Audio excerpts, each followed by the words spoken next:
going through hell, keep going. These were the words I constantly repeated to myself as I pushed forward along the trail. The sweltering heat, the rocky footing, and the unimaginably steep climbs had forced me to a slow crawl. Negative self-talk and doubts began to fill my mind. But with each passing step, I reminded myself of my mantra. This is my vivid memory of running my first 100-kilometer ultramarathon, the Quicksilver 100K in Los Gatos, California. Since the age of 14, I've run over 30 ultramarathons, formally defined as any race distance longer than the traditional 26.2-mile marathon distance. Ultramarathon races generally range from a 50K distance to a 100-mile distance. Running one of these races every so often reminds myself of the power of grit and opens my eyes to see a community of people who want more out of life. Today, I would like to share with you Ultrarunning's inspiring and inclusive community, its no limits philosophy, and its ability to build mental fortitude. The first thing I would like to share with you about Ultrarunning is its inclusive community.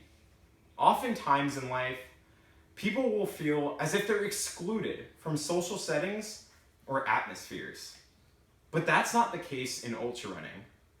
In fact, a study published in the Sports Psychologist Journal found that in the ultramarathon community, running ability, gender, and experience were not viewed as important. Instead, members valued people putting in the time to train and race these distances, whatever time it took for them to finish.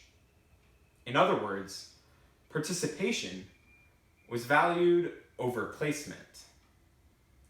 One example of this from my own personal races was a race I ran last summer in Washington. Over 105 hours of competing time later, the last finisher ran down the high school track, and the whole community came out to form a tunnel and to cheer him on as he finished the race. It wasn't about his time. It was about his perseverance. The second thing I would like to share with you about the ultrarunning community is its no limits philosophy. Oftentimes in life, people put constraints on their abilities and don't believe that they can achieve extraordinary things. However, a systematic review of the psychology of ultrarunners found one common thread: the observation that ultrarunners believe they can and should push their physical and mental limits. In other words, ultrarunning isn't just about the running. It's about pushing ourselves to see how far our body and our mind will go. One example from my own personal life is my desire and decision to sign up for a 200-mile ultramarathon after completing a few 100-mile trail races. I was satisfied with those finishes, but I wanted something more, and I wanted to push my limits. And that's why I signed up for a 200-mile race, and I completed it in 86 hours. The third thing I would like to share with you about ultrarunning is its ability to build mental fortitude.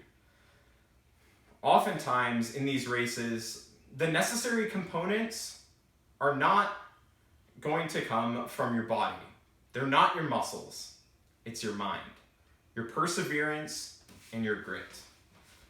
In fact, one study found that because of ultrarunning's inherent unpredictability, the necessary adaptability and resilience of ultrarunning can be applied to areas outside of the sport. In other words, ultrarunning builds our character so that we can overcome obstacles outside of ultrarunning in real life. One example for me is when finals week comes around every semester. While I'm nervous like every student should be, I realize that I have the power and ability to push through tough events. Today I shared with you Ultrarunning's inclusive community, its no limits philosophy, and its ability to build mental fortitude. Today I challenge you to push outside of your comfort zone and to do something that scares you. I hope that you find a community that detests mediocrity, that refuses to be a fraction of themselves, and ultimately that pushes you to succeed.